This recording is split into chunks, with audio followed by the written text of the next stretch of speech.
और मेरा सौभाग्य रहा बाद में मुझे भी पार्टी का अध्यक्ष बनने का मौका मिला। तब पार्टी के अंदर जितना भी डॉक्यूमेंटेशन था उस वक्त सारे मेरे पूर्व अध्यक्षों ने जो काम किए थे उसका मैंने डिटेल स्टडी करने के लिए एक टीम बनाई थी और उसका मैंने भी स्टडी किया था। मैं निसंकोच कह सकता हूं कि वेंकैया जी के अध्यक्ष रहते हुए पार्टी बैक टू बेसिक्स की ओर गई और वहां से पार्टी का ग्राफ ऊपर बढ़ना शुरू हुआ।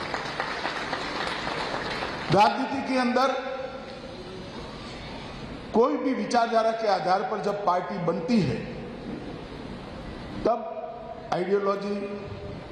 आइडियोलॉजी का प्रचार प्रसार, उसका इम्प्लीमेंटेशन ये महत्तम मात्रा में होते हैं।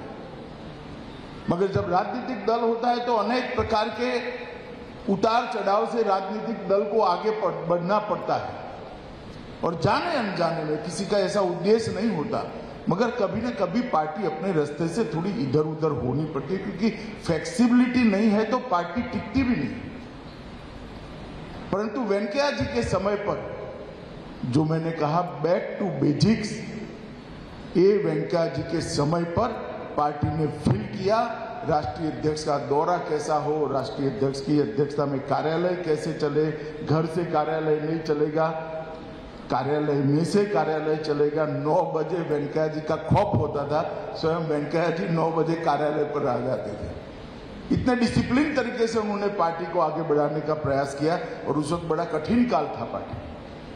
अटल जी जैसे लोकप्रिय और देश के सर्वश्रेष्ठ नेता के साथ अध्यक्ष के रूप में काम करना बहुत कठिन होता है, मगर उन्होंने पार्टी को पकड़ कर रखा, पार्टी को आगे बढ़ाया। मैं मानता हूं ये बहुत बड़ी बात है और मेरे जैसे हजारों कार्यकर्ताओं के लिए ये सीखने की बात है कि जब आप पार्टी का काम करते हो हमने पार्टी का ही सोचना चाहिए, पार्टी के ही सिद्धांतों की बात करनी चाहिए। व्यक्ति जरूर महत्वपूर्ण होते हैं मगर सबसे महत्वपूर्ण पार्टी होती है। और ये लेसन वेंकैया जी ने कोई भाषण करे बगैर अपने कर्तृत्व से सभी राजनीतिक दलों के लिए एक उदाहरण सेट किया था। एक गरीब किसान परिवार में जन्म लेकर समुद्र किनारे से 20 किलोमीटर दूर के गांव में जन्म लेकर भारत का उपराष्ट्रपति बनना, भारतीय जनता पार्टी का अध्यक्ष बनना, अनेक विभागों के मंत्री बनना और हर जगह पे कंट्रीब्यूशन करना, ये बहुत बड़ी बात होती है। ये बहुत बड़ी बात होती है किसी भी व्यक्ति के लिए, किसी भी पार्टी के कार्यकर्ता के लिए। मगर वेंकैया जी के जीवन में उससे एक बड़ी बात है, ये पूरी यात्रा में जो जो उनको भूमिका मिली वो भूमिका के हिसाब से डिसिप्लिन तरीके से एक सार्वजनिक जीवन के कार्यकर्ता के नाते उन्होंने अपना जीवन जिया है, एक डिसिप्लिन तरीके से। आज भी उपराष्ट्रपति है, इतने लंबे समय तक पार्टी के कार्यकर्ता रहे, कभी मैंने उनके मुंह से गलती से भी नहीं सुना है कि अपनी पार्टी। मैं कई बार मिलने जाता हूं संसदीय कामों के लिए, तो कहते कि भाई बीजेपी पार्टी का स्टैंड क्या है बताओ, स्मूथ चलाना है या नहीं चलाना। मुझे थोड़ा आश्चर्य होता है, मैं शायद उनकी जगह होता तो एक कमरे में ऐसा कभी न बोल पाता, मगर वेंकैया जी आराम से कहते कि भाई बताओ बीजेपी पार्टी का स्टैंड क्या है। अब हम तो उनसे गाइडेंस लेने के लिए गए होते हैं, मगर वो टेक्निकली हमें बताते हैं कि बीजेपी पार्टी का स्टैंड क्या है। मैं इसलिए सार्वजनिक रूप से आज बताना चाहता हूं कि संविधान ने जो व्यवस्था बनाई है उस व्यवस्था को डिसिप्लिन तरीके से मानना हमारे लोकतंत्र को टिकाने के लिए बहुत महत्वपूर्ण है, जो आज श्री एम वेंकैया नायडू जी हमारे सामने कर रहे हैं। बचपन के काल से ही वेंकैया जी विद्यार्थी परिषद में जुड़े, 73-74 में आंध्र विश्वविद्यालय के कॉलेज के छात्र संघ के अध्यक्ष भी बने। और जब देश भर के अंदर एक संकट का समय आया, लोकतंत्र पर संकट गहराया, तब जयप्रकाश जी के संपूर्ण क्रांति के आह्वान से अपने आप को छात्र आंदोलन के अंदर झोंक दिया और इसी के कारण आपातकाल में उनको जेल में भी रहना पड़ा। जेल से बाहर आते ही जनता पार्टी के संयुक्त पार्टी बनी थी विपक्ष की, जनता पार्टी के युवा शाखा के अध्यक्ष बने और 87 में पहली बार वो विधायक बनकर आंध्र की विधानसभा में गए। वहां पर भी विधायक के नाते उनके काम को, जो सफल विधायक बनना चाहते हैं, उन्होंने बारीकी से देखने जैसा है। विधानसभा के रूल्स, किस प्रकार के मुद्दे उठाना, गृह की गरिमा, सदन की गरिमा न टूटे इस प्रकार से उठाना, मगर मुखर कर मुद्दे लोगों के टेबल पर रखना और वरिष्ठ नेताओं के भाषणों का एक अभ्यास कर एक पार्लियामेंट्री लैंग्वेज कैसी होती है, वो वेंकैया जी के भाषणों को पढ़ने से तुरंत समझ में आता है। दूसरी बार भी 1980 में वो चुने गए और भारतीय जनता पार्टी के ग्रुप के नेता बने और 1980 में ही वो आंध्र प्रदेश भारतीय जनता पार्टी के स्थापक अध्यक्ष बने और आंध्र प्रदेश के अंदर वेंकैया जी के नेतृत्व में भारतीय जनता पार्टी आगे बढ़ी। 1993 में पार्टी ने उनको राष्ट्रीय स्तर पर काम के लिए चुना, महासचिव बने। महासचिव के नाते भी सतत भ्रमण और पार्टी के मुद्दों को लोगों के सामने रखने की कला, एक बहुत सारे कार्यकर्ताओं के, हम तो बहुत युवा कार्यकर्ता थे उस वक्त, तुरंत ध्यान में आता था। 98 में वो राज्यसभा के सांसद बने और 4 बार राज्यसभा के सांसद के नाते उन्होंने राज्यसभा के अंदर बहुत सारी महत्वपूर्ण चर्चाओं में भाग लिया।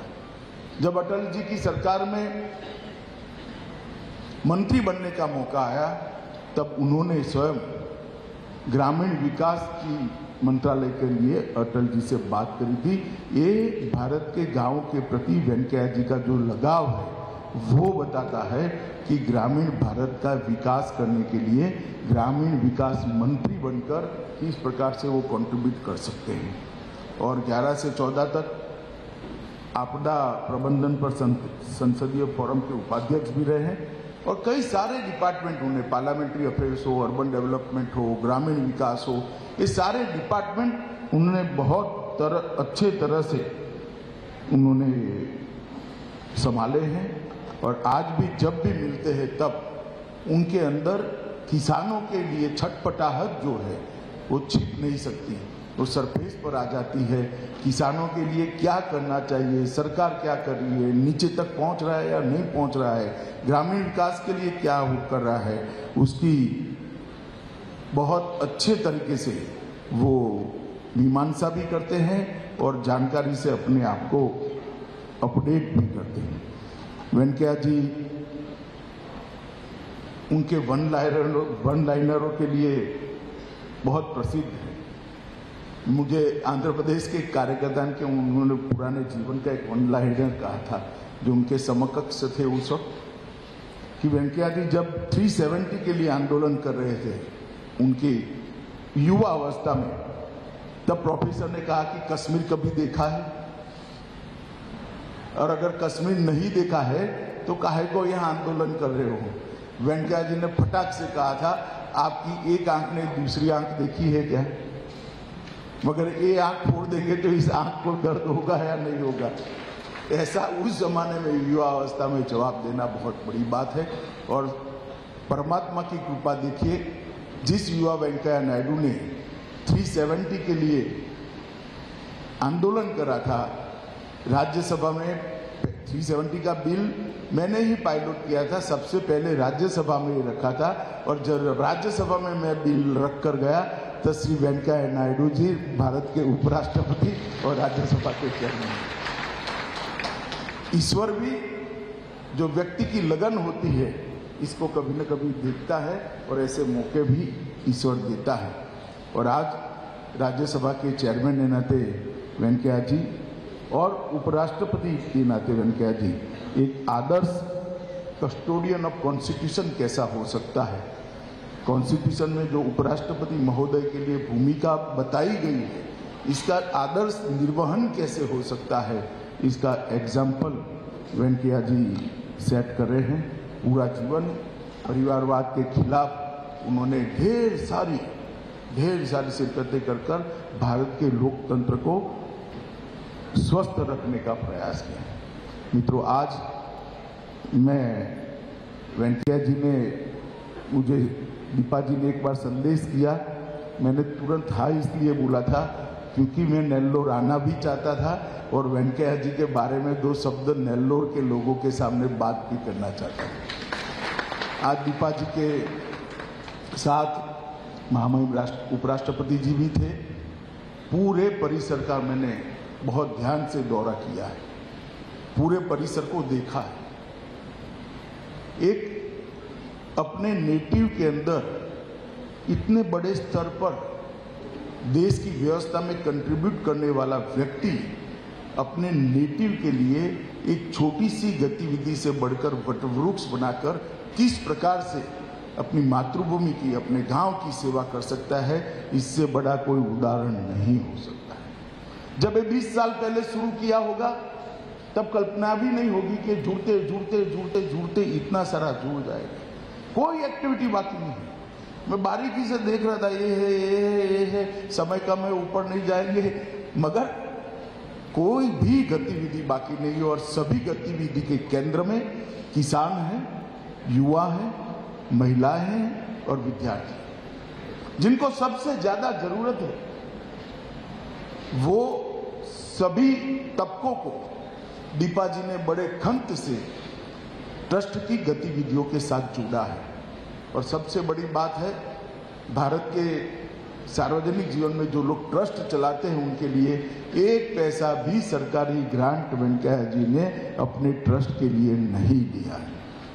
इतने बड़े पद पर रहने के बाद कई सरकारी अधिकारी होंगे अलग अलग प्रकार की, और स्किल डेवलपमेंट से लेकर काफी योजनाएं तो ऐसी जो सरकार की ही योजना है। सरकार को तो चाहिए इस प्रकार के ट्रस्ट की जो आगे बढ़ाए, मगर मैंने अस्पताल देखा, उसमें भी सरकार नहीं है, कोई प्राइवेट ट्रस्ट इसको मैनेज करा है। इंस्ट्रूमेंट सारे दीपा जी के ट्रस्ट ने, स्वर्ण भारत ट्रस्ट ने दिए हैं। और स्किल डेवलपमेंट की गतिविधि भी प्राइवेट पार्टियों को साथ में जोड़कर चलाई। मैं मानता हूं कि ये बहुत बड़ा एक अपने आप में उदाहरण है कि किस प्रकार से एक अपने पैतृक गांव के अंदर, अपने जन्म जहां हुआ वो गांव की कल्याण के लिए किस प्रकार से काम किया जा सकता है। और मित्रों, एक बात मैं यहां आकर बहुत अच्छे से कनेक्ट कर पाया। अगर हर गांव में कोई न कोई एक व्यक्ति इस प्रकार की गतिविधियों को उठा ले, अपने आप को बाजू में कर गांव के बच्चों की, किसानों की, महिलाओं की और गरीबों की चिंता करे, तो देश के अंदर एक भी गांव ऐसा नहीं बचेगा जहां ये सब चीजें नहीं होगी। परंतु हम सब कर नहीं सकते, वेंकैया जी कर रहे हैं। और मेरे जैसे व्यक्ति के लिए आज एक बहुत बड़ा लेसन है कि अपने नेटिव के साथ, अपनी जड़ों के साथ कैसे जुड़ा रहा जा सकता है।